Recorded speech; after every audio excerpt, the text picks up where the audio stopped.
Good day, mga classmates. All right. So before we even open the Bible today, I want to ask you something. And I want you to really think about it. Don't give me the quick answer. Give me a frank one. When was the last time someone did something for you? Something important. Something that made your life work. And you didn't even notice? Like really, think about it. Maybe it's your mom. And I know, for a lot of us, especially in our culture, we love our moms. We post them on Mother's Day. We dedicate songs to them at karaoke night. We say, everything I owe to my mother. But then, honestly, on a random Tuesday, do we notice?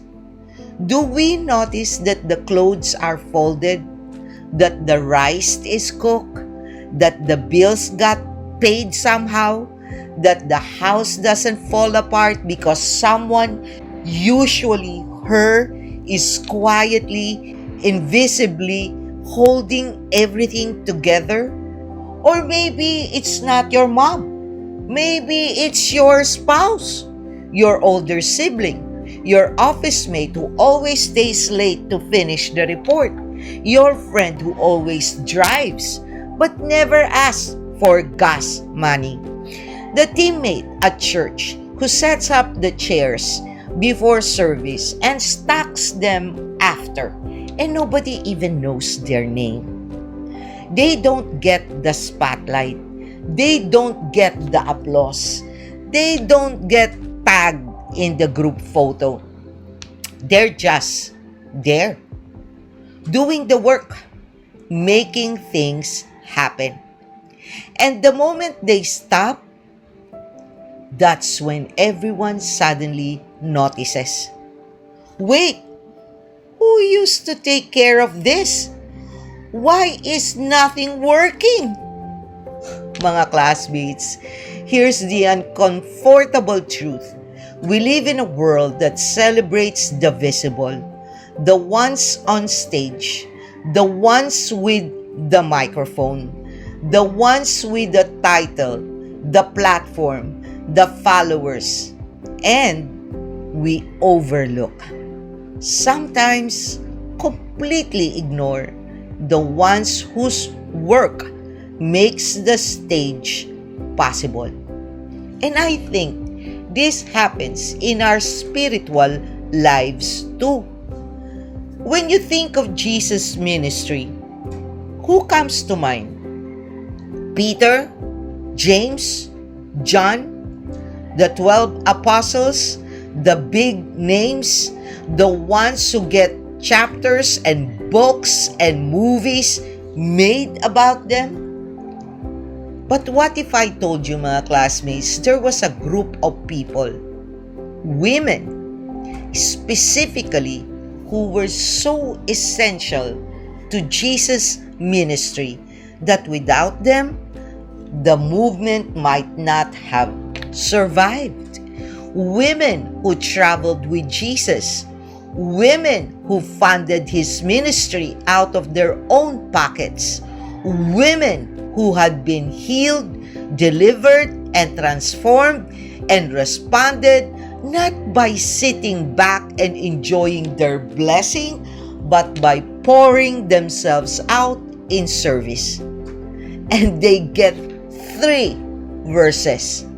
That's it. 3 verses in the entire Bible. Luke 8 verses 1 to 3.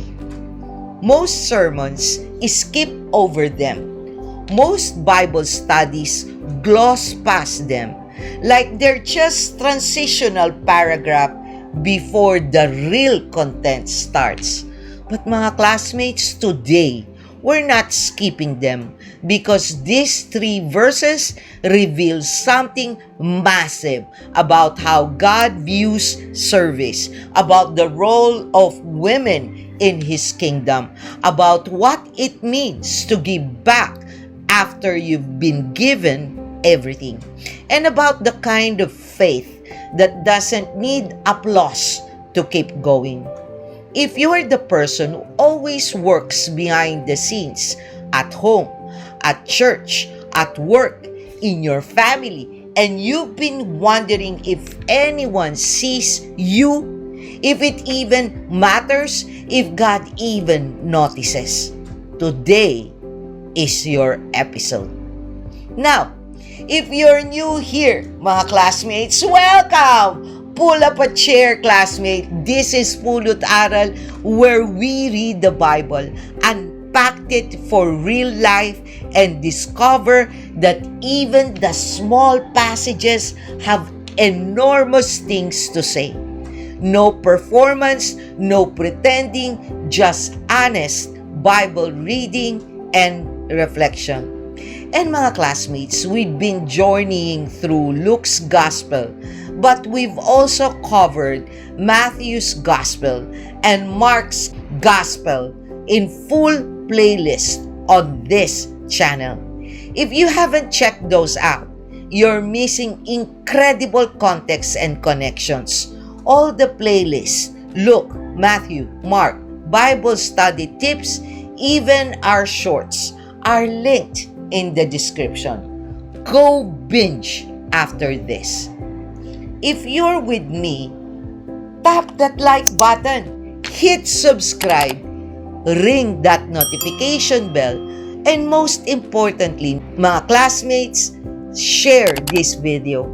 Think about that one person in your life who's always serving, always giving, always behind the scenes, and never gets recognized. Send them this episode today. Let them know they're seen. Let's grow this Bible reading community together, mga classmates. And please, stay till the end. I've got a discussion question that I think is going to spark something really beautiful in the comments section. So, don't bail early, okay? All right. 3 verses, 3 women named, a whole theology of service. Let's go? Mga classmates, this is Doc Jean. Welcome to Pulot Aral. Let's dive in.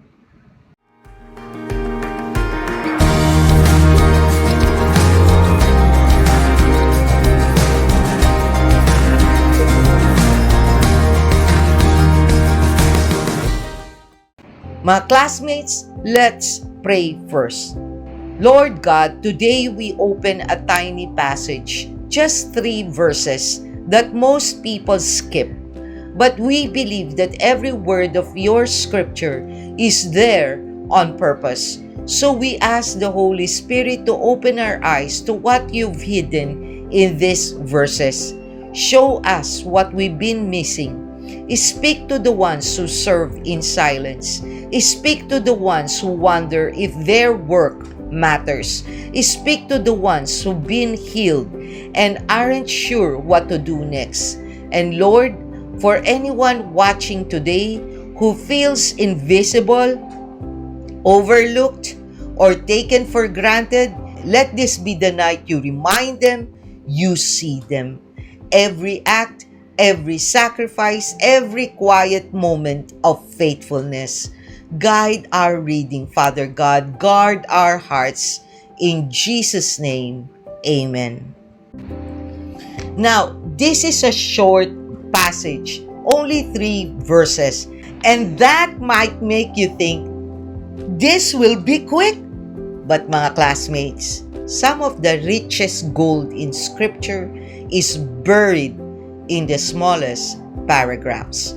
These 3 verses carry more weight than most people realize. So let every word land. All right, mga classmates, let's open the Word. Today, we're reading from the Gospel of Luke, chapter 8, verses 1 to 3, from the English Standard Version or ESV. Let's read. Women accompanying Jesus. Soon afterward, he went on through cities and villages, proclaiming and bringing the good news of the kingdom of God. And the 12 were with him, and also some women who had been healed of evil spirits and infirmities. Mary, called Magdalene, from whom 7 demons had gone out, and Joanna, the wife of Chuza, Herod's household manager, and Susanna, and many others who provided for them out of their means. Mga classmates, let's now go to Luke 8 verses 1 to 3, general overview and context. Alright, mga classmates, 3 verses. Let's unpack them. And I promise you, by the time we're done, you'll never read these verses the same way again. So, verse 1. Soon afterward, he went on through cities and villages, proclaiming and bringing the good news of the kingdom of God. And the 12 were with him. This verse, mga classmates, sets the stage. Jesus is now in a new phase of his ministry. He's no longer stationary, teaching in one synagogue, healing in one town. He's on the move, mga classmates, going through cities and villages, plural. This is an itinerant traveling ministry. Think of it like a road tour. Jesus is taking the gospel on the road, moving from town to town, village to village, spreading the message of the kingdom. And the 12 were with him, the apostles, the inner circle, named and commissioned in Luke 6 verses 12 to 16. These are the men we typically focus on when we talk about Jesus' team. If you haven't seen or even listened to our Luke 6 verses 12 to 16 Bible reading and reflection, please check them out later after this for full context. Okay, mga classmates? But then, mga classmates, verses 2 to 3, Luke does something extraordinary. Something that no other gospel writer does with this level of specificity. He names women. And also some women who had been healed of evil spirits and infirmities. Mary, called Magdalene, from whom 7 demons had gone out, and Joanna, the wife of Chuza, Herod's household manager, and Susanna, and many others who provided for them out of their means. Mga classmates, let me walk through why this is such a seismic moment in biblical history. First, the cultural context. In first century Judaism, women held a significantly limited role in public life. They could not serve as legal witnesses in court. They were not counted in the quorum needed for synagogue worship. The minyan required 10 men. They were typically not taught Torah by rabbis. In fact, Rabbi Eliezer ben Hyrcanus, a prominent rabbi from around this era, infamously said, "Rather should the words of the Torah be burned than entrusted to a woman." Women were valued as mothers, wives, and household managers.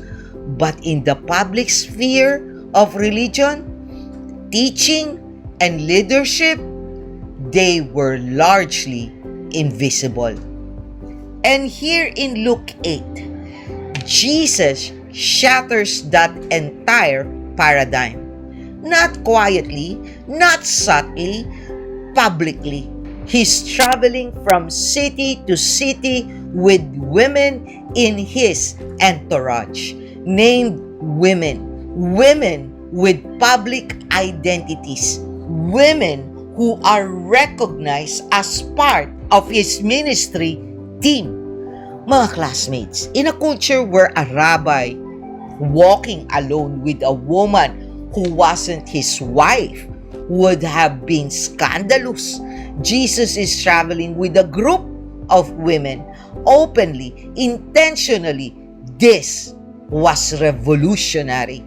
It would have raised eyebrows, generated gossip, and offended religious sensibilities. But Jesus did it anyway. Now, let's meet these women individually because Luke names them on purpose. Mary Magdalene, from whom 7 demons had gone out. Mary Magdalene, mga classmates, this is the first time Luke introduces her by name. She is mentioned here and she'll go on to become one of the most important figures in the gospel narrative, present at the crucifixion, Luke 23 verse 49, present at the burial, Luke 23 verse 55, and the first witness of the resurrection, Luke 24 verses 1 to 10. Now, trivia time mga classmates, and this is important. You've probably heard a lot of rumors about her. The Da Vinci Code film, people saying she was a prostitute. As I mentioned when we covered Luke 7 verses 36 to 50, Mary Magdalene has been historically confused with the sinful woman who anointed Jesus' feet.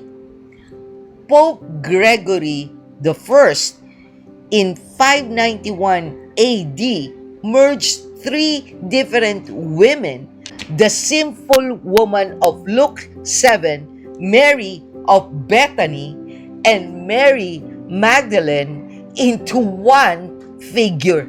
This conflation lasted over 1,000 years.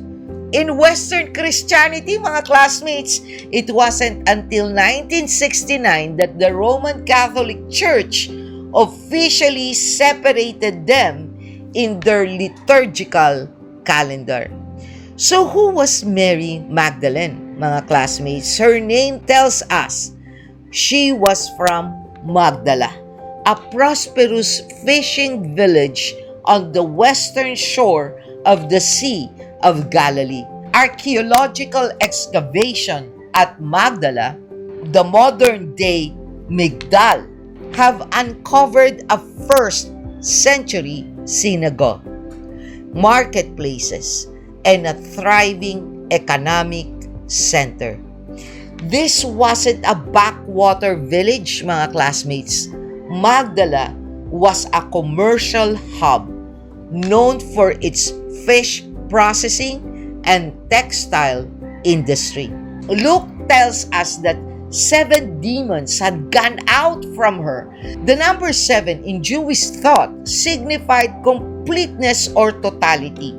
So this wasn't minor spiritual affliction, mga classmates. This was total demonic oppression.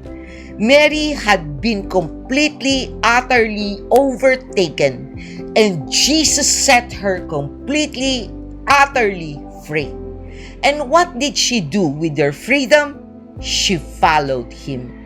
She served him. She stayed all the way to the cross, all the way to the tomb, and all the way to the resurrection morning. Her deliverance didn't produce a spectator. It produced a servant. Joanna, the wife of Chuza, Herod's household manager. This is one of the most fascinating and under-discussed details in the entire gospel, mga classmates. Chuza was the Epitropos of Herod Antipas, the ruler of Galilee. Epitropos was essentially the chief steward or estate manager, the person who managed the finances, property, and domestic affairs of the royal household. This was a position of enormous trust, prestige, and wealth. That means Joanna wasn't just any woman, mga classmates. She was connected to the political elite. She was part of Herod's inner circle. The same Herod who imprisoned John the Baptist. The same Herod who would later mock Jesus at his trial. Luke 23 verse 6 to 12. So imagine this, mga classmates.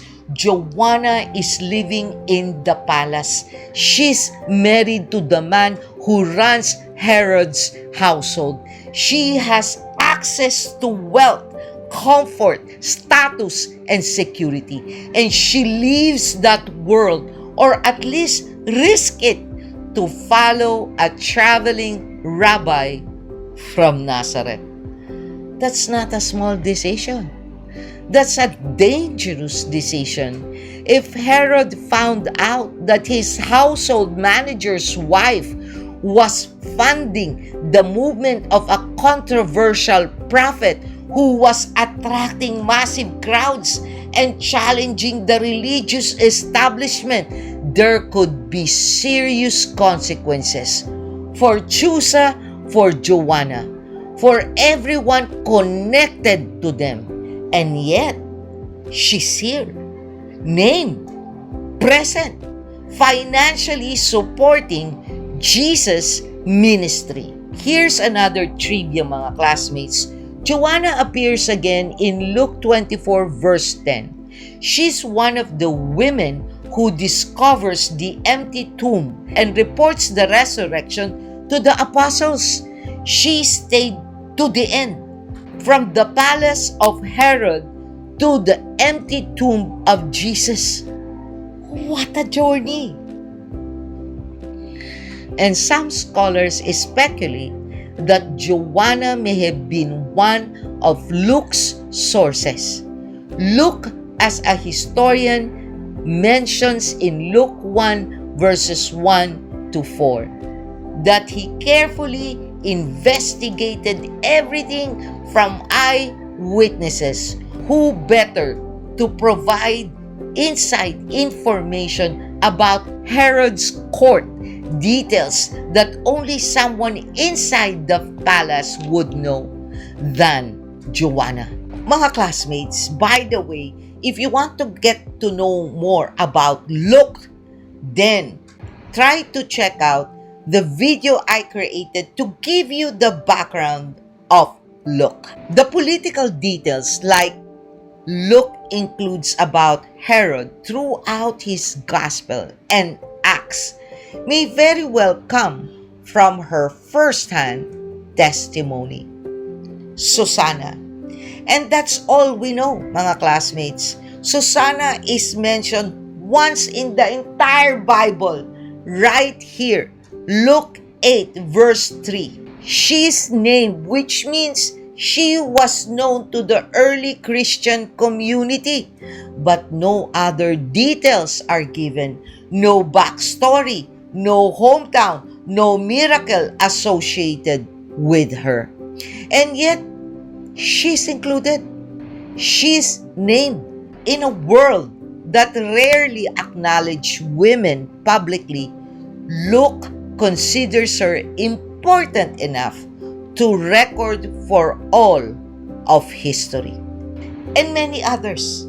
So it wasn't just these three. There was an entire community of women traveling with Jesus and his disciples. Luke can't even name them all. Many others. And then the bombshell phrase at the end of verse 3, who provided for them out of their means. The Greek word for provided is diakoneo.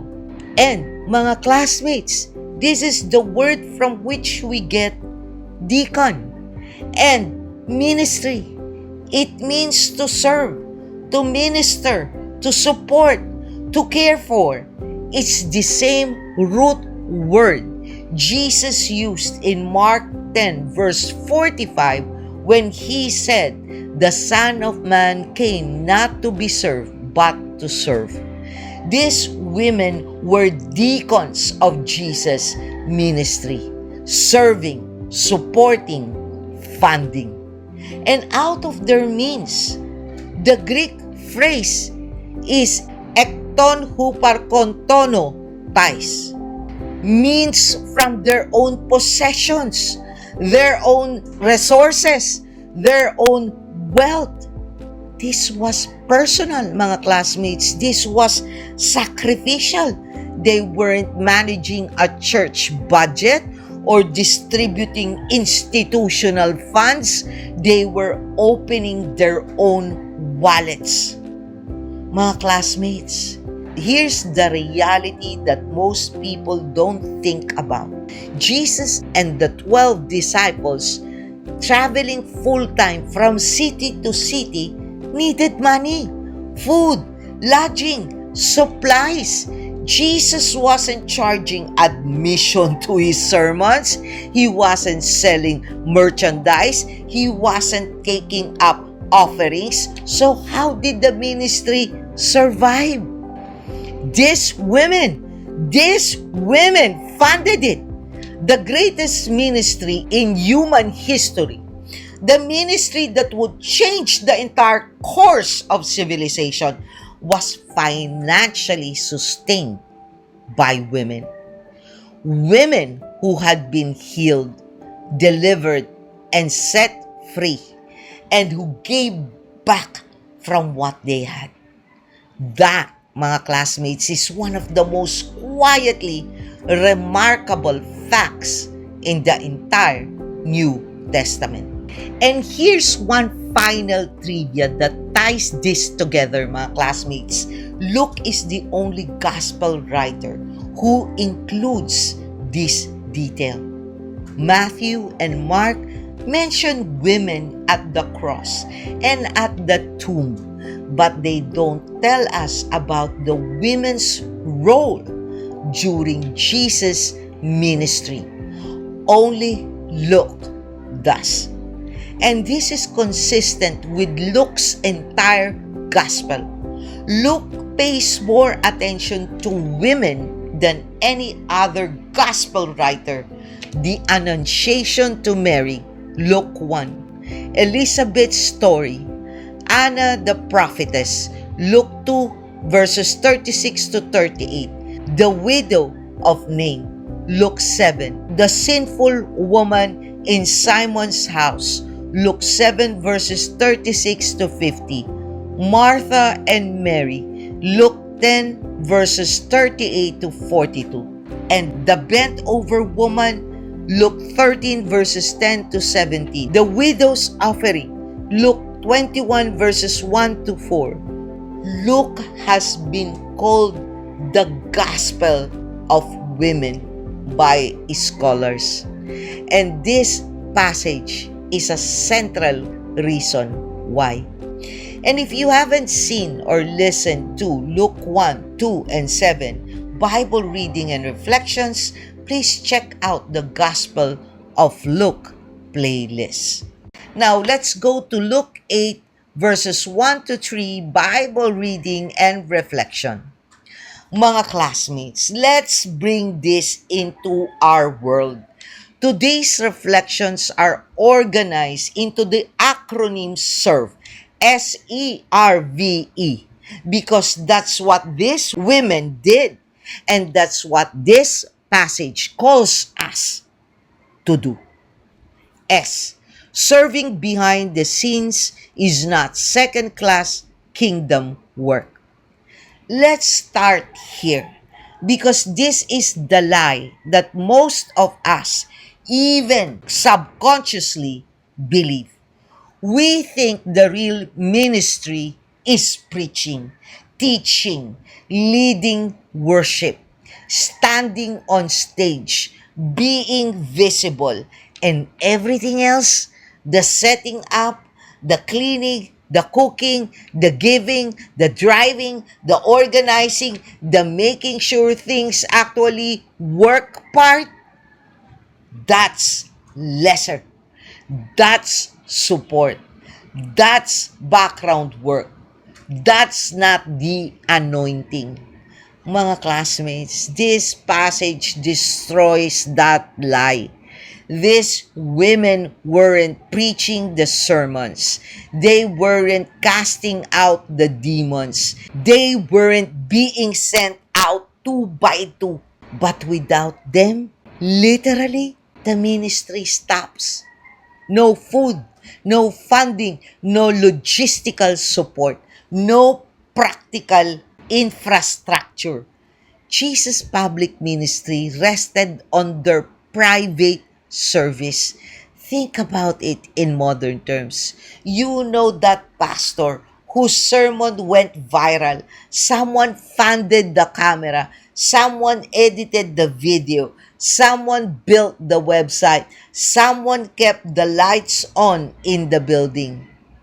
And none of those people trended online. You know that worship leader who moved you to tears last Sunday?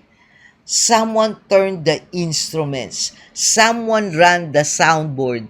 Someone printed the lyrics. Someone set up the chairs because anyone arrived and stacked them after everyone left. The visible ministry only exists because of invisible servants. And here's what I need you to hear tonight, mga classmates. God doesn't measure your contribution by its visibility. He measures it by its faithfulness. In 1 Corinthians 12 verse 22 says, on the contrary, the part of the body that seem to be weaker are indispensable. 1 Corinthians 12 verse 22. The behind the scenes parts aren't optional extras. They're indispensable. The ministry literally cannot function without them. So if you're the one who always serves but never get recognized, you are not second class, mga classmates. You are the foundation, and God sees every single act. Everyone has something to give, even after being broken. Mga classmates, look at who these women were before they started serving. Mary Magdalene, 7 demons, total oppression, shattered. Joanna, married into a political system that would eventually mock and reject Jesus. Others, healed of evil spirits and infirmities, broken, afflicted, damaged. These weren't women who came to Jesus from a position of strength. They came from a position of brokenness, mga classmates. They came healed, yes, but they came with histories, with scars, with past that everyone in town probably knew about. And instead of letting their past disqualify them, they let their healing fuel them. Mga classmates, how many of us are sitting on the sidelines of service because we think our past makes us unfit? I can't serve at church. People know what I did. I can't lead the Bible study. I'm not perfect. I can't give. I barely have enough for myself. I can't minister to others. I'm still healing. But these women, mga classmates, didn't wait until they were perfect to serve. They serve out of their healing. Their brokenness wasn't a disqualification. It was their credential. Because they knew what it was like to be in the dark. They could hold the light for others with genuine compassion. Your mess is not your disqualification, mga classmates. It might be your greatest qualification. Because nobody helps a broken person like someone who's been broken themselves.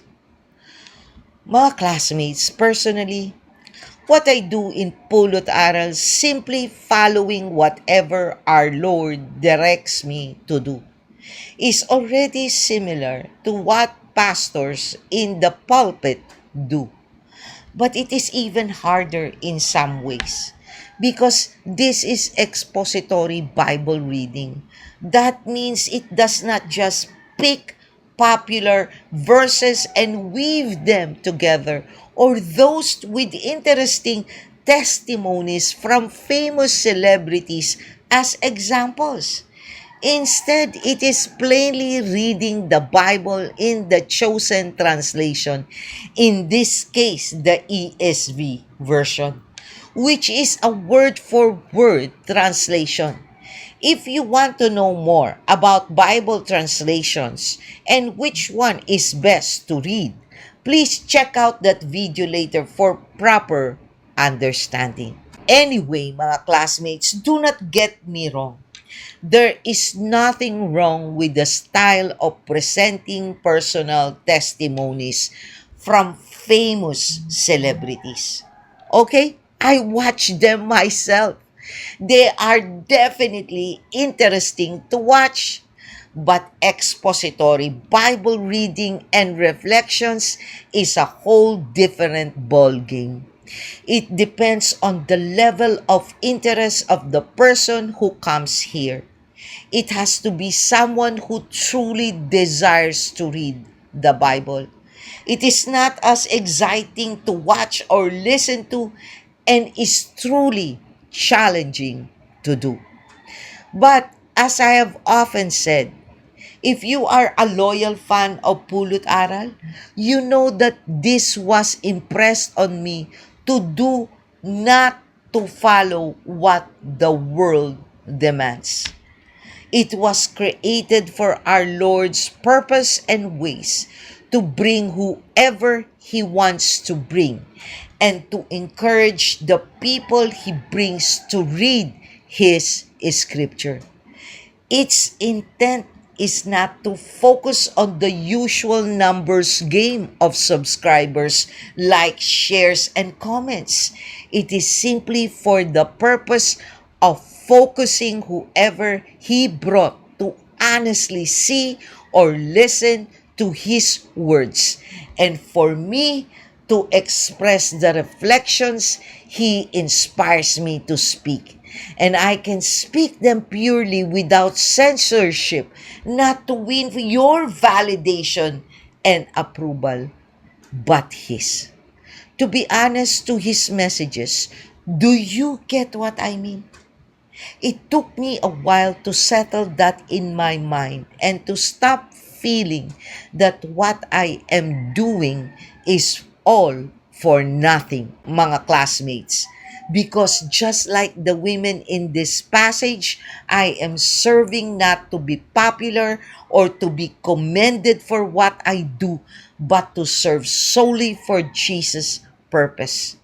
And I'm telling you, mga classmates, that is not as simple as it looks, because people crave for man's validation and approval. And mga classmates, I started doing this coming from being broken during the moment that God starts healing me. So, I truly say kudos to Luke for highlighting these women in his gospel. R.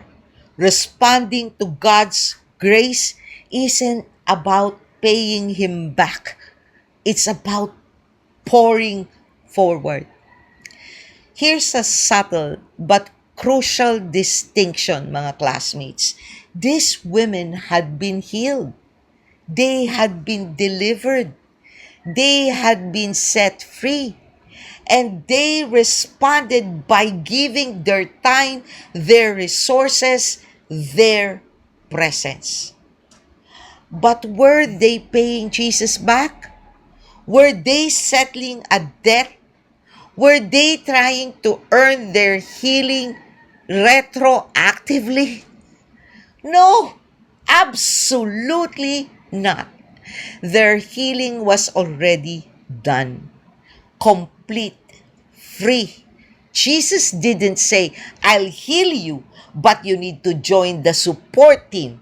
He healed them, period, no strings. Their service was not payment. It was overflow.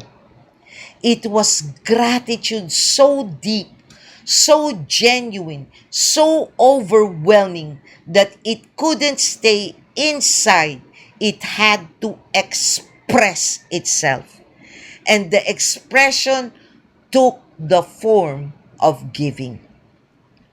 Mga classmates, this is the difference between duty and devotion. Duty says I have to. Devotion says I get to. Duty keeps a ledger. Devotion breaks the flask. Remember the sinful woman in Luke 7 verses 36 to 50, the one we covered in our last episode? She poured expensive perfume on Jesus' feet, not because she had to, because she couldn't help it. Her gratitude was uncontainable. And these women in Luke 8 are the continuation of that spirit. Different expression, same overflow. So today, mga classmates, if you serve God, check your motive. Are you serving because you feel obligated? Because you think God will be angry if you don't? Because you're trying to earn points? Or are you serving because you remember what He pulled you out of? And your gratitude simply can't sit still. The first will burn you out. The second will never run dry. If you want to revisit that connection, go watch our episode on Luke 7 verses 36 to 50 in the Luke's Gospel playlist. The progression from that woman's extravagant love to this women's extravagant service is stunning.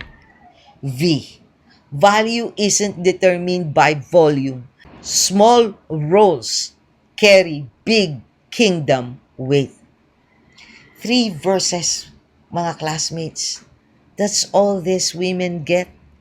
3 verses. Peter gets chapters. Paul gets books. Moses gets 5 scrolls. These women get 3 verses. And yet, as we've shown today, their contribution was foundational. Without them, no ministry. Without them, no funding. Without them, no practical support. Structure for Jesus traveling operation. 3 verses. Infinite impact. Mga classmates, this speaks to so many of us who feel like our contribution is too small to matter. You tithe, but it's a small amount. What difference does my little offering make? You serve, but it's a small role. Anyone could do what I do.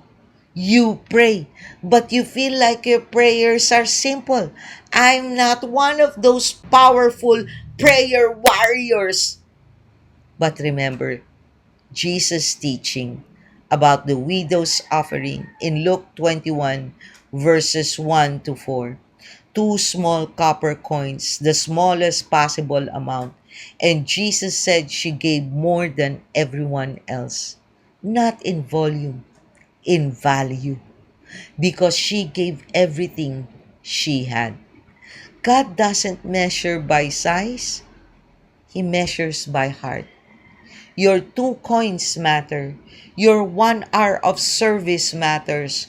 Your simple prayer matters. Your quiet, faithful, nobody saw it act of obedience matters.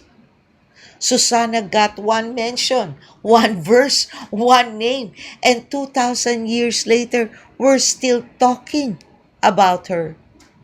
Don't underestimate what God can do with your small contribution. And if this idea of small but faithful resonates with you, mga classmates, check out our Bible study tips and lessons playlist. We talk about how even small daily habits of reading scripture can compound into life-changing transformation over time. Same principle, faithfulness over flashiness. E.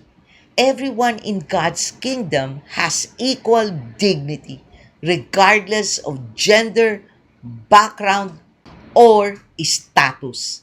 The last reflection, mga classmates, and it needs to be said, in a world where women were not counted, not called as witnesses, not taught the Torah, and not recognized as participants in religious life, Jesus included them deliberately, publicly, by name. He didn't just tolerate their presence, he welcomed it. He didn't just accept their money, he honored their partnership. Luke doesn't describe these women as helpers in a diminished sense. He uses the word diakoneo, the same word used for ministry. These women were ministers. They were partners. They were co-laborers in the kingdom of God. Mga classmates, let me be direct. In our culture, in Filipino culture, and in many cultures around the world, women carry an enormous amount of the spiritual weight. They're the ones who wake up early to pray. They're the ones who drag the family to church. They're the ones who organize the Bible studies, cook for the fellowship meals, visit the sick, mentor the younger ones, and hold the family together spiritually. And too often, they're overlooked.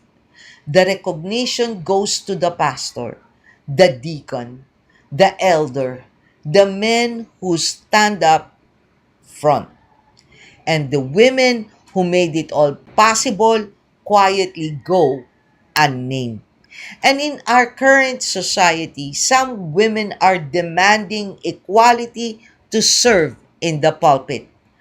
My question for these women, mga classmates, is this: do you really want to serve our Lord? Or are you just craving for equal billing to make you feel important and enveloping it as equal rights? Whose rights are you fighting for? Yours or the one you are supposed to serve? Is the one you want to serve giving you that assignment, or just your desire to do so regardless of his words and preferences? Is it really for his glory or yours? Let a woman learn quietly with all submissiveness. I do not permit a woman to teach or to exercise authority over a man. Rather, she is to remain quiet. 1 Timothy 2 verses 11 to 12. Mga classmates, We have a propensity to demand roles that are actually a privilege and not a right. I'm sorry mga classmates, if we want to sincerely serve our Lord, would it matter what position would it be?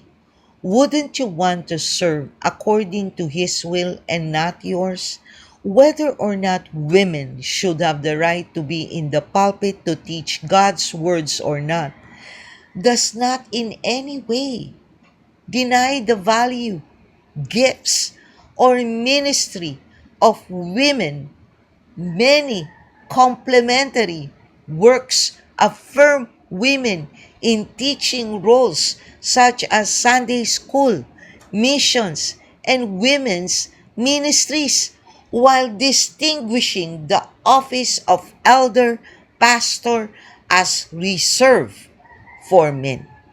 So, is insisting that disqualifying women to be pastors or be priests because they are women an issue for you when it is clear that our Lord prefers us not to be?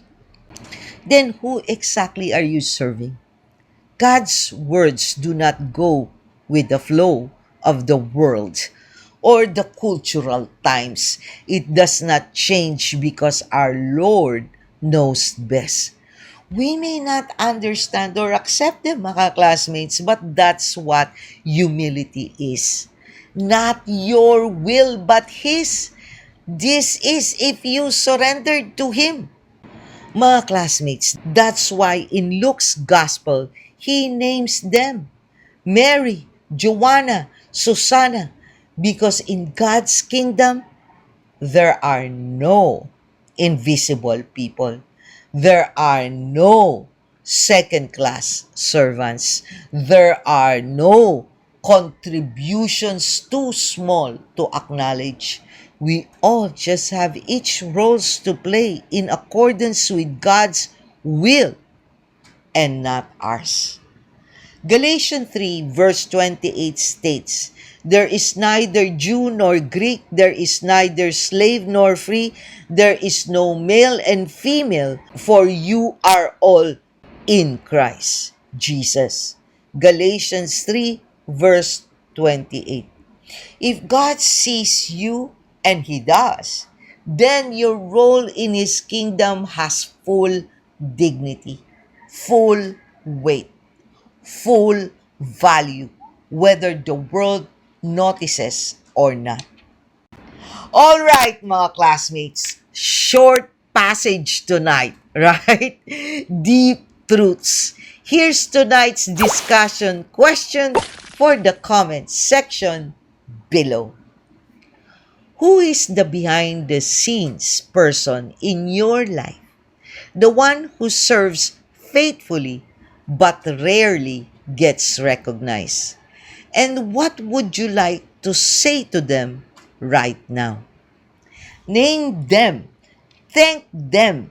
Let's turn the comment section today into a wall of gratitude because some of these people will never hear it unless someone speaks up. So speak up! To recap today, mga classmates, in Luke 8 verses 1 to 3, Luke pulls back the curtain on the unseen infrastructure of Jesus' ministry.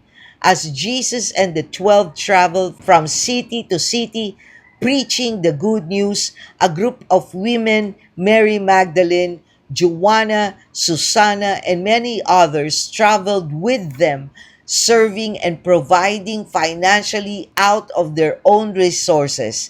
These women had been healed and delivered by Jesus, and their service was the overflow of their gratitude. In just 3 verses, Luke elevates the unseen, names the unnamed, and reveals that behind the greatest ministry in history was a community of faithful women whose quiet service made everything possible.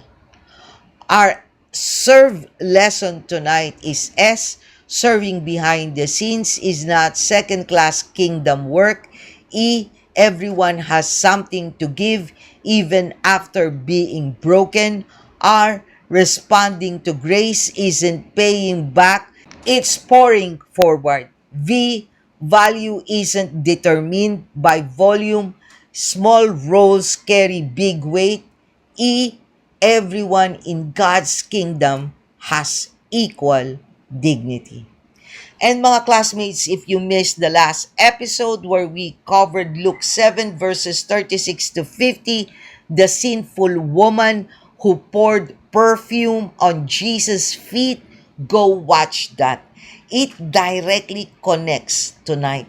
The extravagant love of that woman flows right into the extravagant service of these women. The link is in the description. Mga classmates, thank you for joining me tonight for the Bible reading and reflection of Luke 8 verses 1 to 3. May God bless you all. Always stay safe and be healthy. This is Doc Jean. Bye!